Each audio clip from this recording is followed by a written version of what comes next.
we were actually going to do this for our country.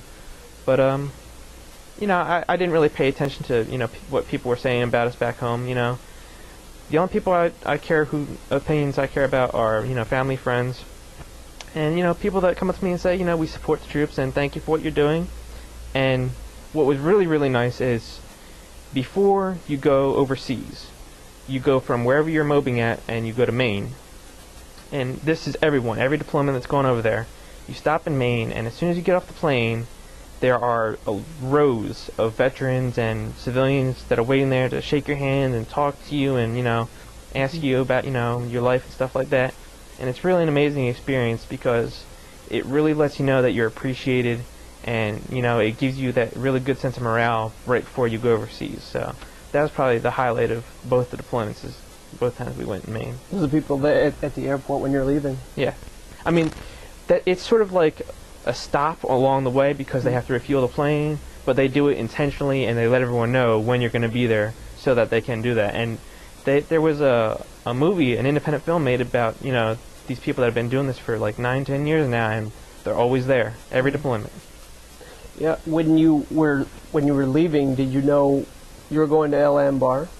Yeah, we found out about that in January when we first assembled to get ready to go to Mississippi. They told us where we were going. And did you know your job specifically when you would get there? We knew there was going to be 6 months training.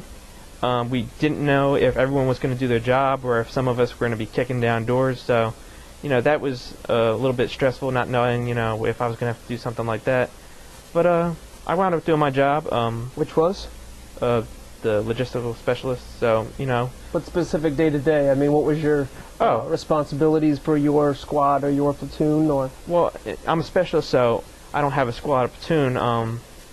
When you go on deployment, you're broken down by your job and your section. So everyone that did some kind of maintenance-related job was in the maintenance section, and you had a maintenance officer and a maintenance chief. Mm-hmm. And if you were an 11 Bravo, an infantryman, you went with the infantry guys. Mm-hmm. But our day-to-day as maintenance people was, wake up for whatever time your shift started and go into work. And for me, I worked on the computer, making, forms or whatever.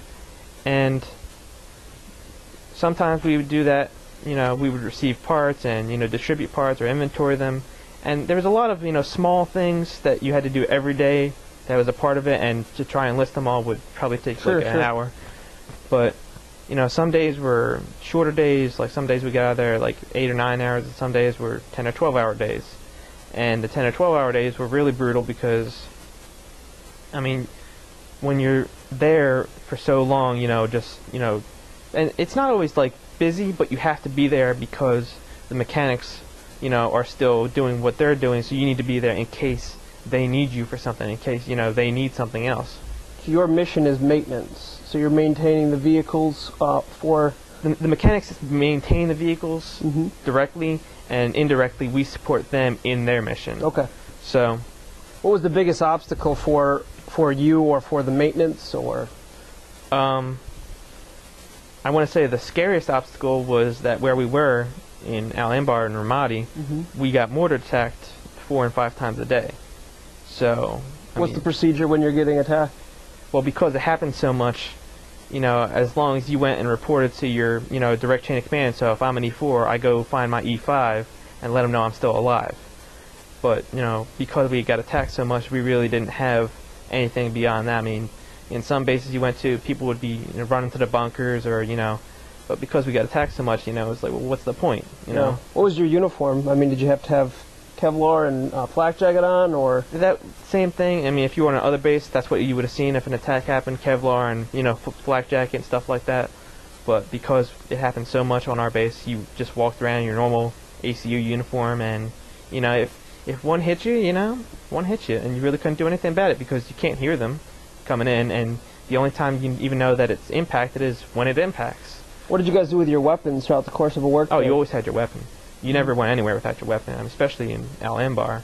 I mean, that's the wild, wild west of Iraq at the time, and we actually had 2 weapons. We had our M16s and we had our Berettas. So, you didn't... But personally on you in the office as you're working, or... In the office, we had a weapon rack, so they were there, and they were accessible, but we didn't have to have them on us. But whenever you were walking somewhere or in your barracks, you know, the weapon was always no more than an arm's length away in case something happened. Right. And, you know, you always kept your weapon clean. You always made sure you had your ammo ready to go. And when you went outside the wire, like I did on my convoy missions, the weapon was always loaded. It was in safe position because you didn't want a round to accidentally go off in your vehicle, but it was always, you know, ready. And if you were on the crew serve, I was occasionally, I had a 50 cal, so there is no real safety for a 50 cal, so it's pretty much just not pulling the trigger accidentally. But you know, you always made sure that you had your weapon and that you were always able to protect yourself. What was the purpose of the convoys that you were on? What were you doing, and what were the convoys generally doing? We had many bases of operation in the area. So we had Ramadi, we had TQ, or Al Taqaddum is its actual name, and those were the bigger bases. So this one, Ramadi, was, you know, I'd say the combat-oriented base, and TQ was the support-oriented base. And in between, you had smaller bases like Habanea and Blue Diamond and Combat Outpost, and they were also combat-oriented, but because they were smaller, they only ran certain types of missions for so many hours every day, and that's all they did, and no one, you know, bothered them otherwise. And they got mortared also, but it wasn't as often because there was a lot more people to shoot at on Ramadi and TQ. So the purpose of the convoys was to make basically supply missions back and forth.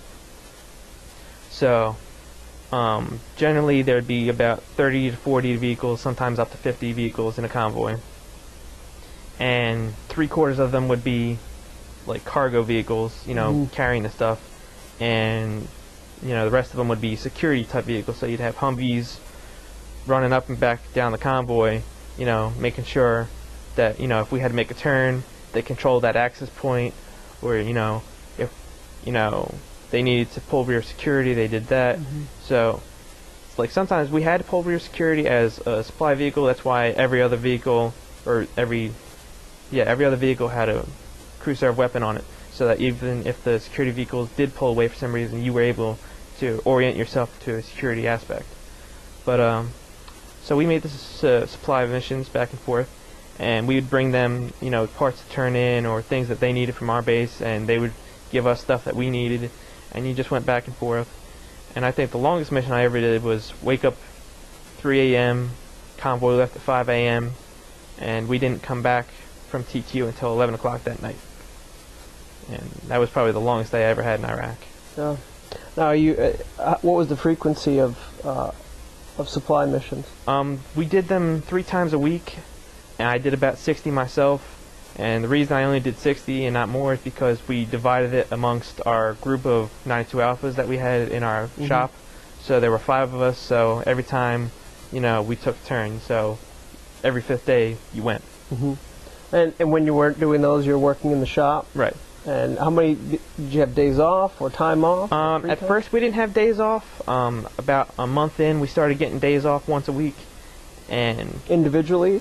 Right. There was never more than one of us off at a time because we only had 5 of us and we had to support, you know, 4,000 guys. Yep. So, how was the living conditions where you're at? Sleeping and eating, etc.? The eating was actually really good. I didn't expect that. That was probably one of the things that turned out, you know, upside down the way I thought it'd be. I thought that food would be horrible. It'd be like all army rations, but the food was like impressively good. I mean, we had desserts, pies, and ice cream every day, fresh fruit every day, fresh vegetables every day, all kinds of main entrees that were always, you know, to a good standard. So that was just really like shocking to me that how good the food was. And was that an army chow hall? Yeah, I mean everything's army, you know, because it's a military base. But it was really good chow, and the living conditions weren't bad. I mean, they weren't anything. Did you have a hard stand building or tents, or what did you have? We had hard stand building and electricity. Yeah, everyone had electricity, and they had internet. I think after about a month of us being there, they started running the internet cables, and we didn't have rooms per se. We had to like build our own sort of cardboard walls, so you could have some kind of privacy. But it wasn't really bad living conditions. Had the sandbags in all the windows, so you couldn't look out because there was sort of like for protection from mortars. But I mean, it was decent conditions. I mean, I expected a lot worse. I expected